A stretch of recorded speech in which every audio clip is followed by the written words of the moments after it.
तमिलनाडु में ही हिंदी भाषा को लेकर काफी विरोध हो रहा है। आप हिंदी बेल्ट के एक मुख्यमंत्री हैं, तो आप इस बारे में क्या सोचते हैं? देखिए, देश को भाषा के नाम पे या क्षेत्र के नाम पे नहीं बांटा जाना चाहिए। और हम आभारी हैं प्रधानमंत्री मोदी जी के, जिन्होंने वाराणसी में लगातार काशी तमिल संगमम की इस बार तीसरे संस्करण को भी यहां पे आयोजित करवाया।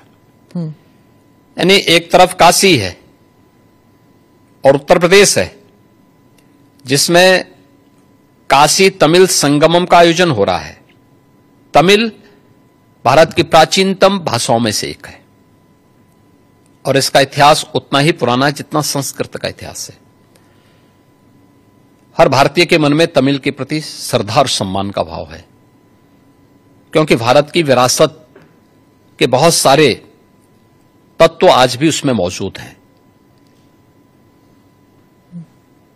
तो हिंदी से नफरत क्यों? भाषा कोई तोड़ती नहीं है, वो जोड़ने का काम करती है। और त्रिभाषा सूत्र के माध्यम से तो हिंदी को राजभाषा की मान्यता देकर के हिंदी, इंग्लिश और स्थानीय भाषा, वो तमिल हो सकती है, मलयालम हो सकती है, कन्नड़ हो सकती है, तेलुगु हो सकती है, मराठी हो सकती है, बंगाली हो सकती है, असमी हो सकती है, उड़िया हो सकती है। किसी भी अन्य भाषा को आप लोकल स्तर पर लागू करिए। ये तो देश के अंदर एकता का संदेश देने वाला, उत्तर से दक्षिण तक, पूरब से पश्चिम तक पूरे भारत को एकता के सूत्र में जोड़ने वाला माध्यम है। और मुझे लगता है कि भारत का राष्ट्रगान भी इसी बात का संदेश देता है।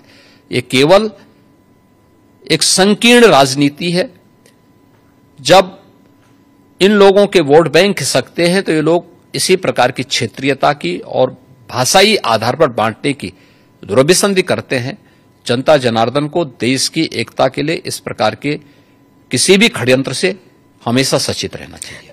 कर्नाटका में और तमिलनाडु में, खासकर इन दोनों राज्यों में कई लोगों का मानना है कि जब यूपी या बिहार के जो हिंदी स्पीकिंग स्टेट्स के लोग जाते हैं और वहां पर बसते हैं, 10-15 साल भी रहते हैं, पर वहां की स्थानीय भाषा नहीं बोलते, हिंदी ही बोलते हैं और ऑटो रिक्शा वालों के साथ या फिर किसी रेस्टोरेंट में हिंदी में ही बात करते हैं, स्थानीय भाषा में नहीं करते। लेकिन उन राज्य से जब लोग उत्तर प्रदेश आते हैं तो हिंदी बोल लेते हैं, हिंदी में ही बात करते हैं, क्योंकि कामकाज की जो भाषा है वो हिंदी है।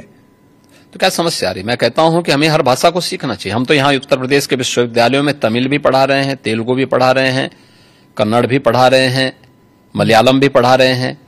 और यही नहीं पढ़ा रहे हैं, हम लोग विदेशी भाषाओं को भी यहां पढ़ा रहे हैं यहाँ के विश्वविद्यालयों में। ये तो नेशनल एजुकेशन पॉलिसी में भी ये सारे प्रावधान किए गए हैं। तो अगर हम यहां तमिल पढ़ा सकते हैं, तेलुगु पढ़ा सकते हैं, मलयालम और कन्नड़ पढ़ा सकते हैं, मराठी पढ़ा सकते हैं। कल ही मैं बिठूर में गया था, नानाराव पेशवा की पावन जयंती कार्यक्रम के साथ जुड़ने के लिए गया था। बिठूर महोत्सव के साथ हमने भारत के 1857 के प्रथम स्वतंत्र समर के इस महानायक के सम्मान के साथ बिठूर महोत्सव को जोड़ा था।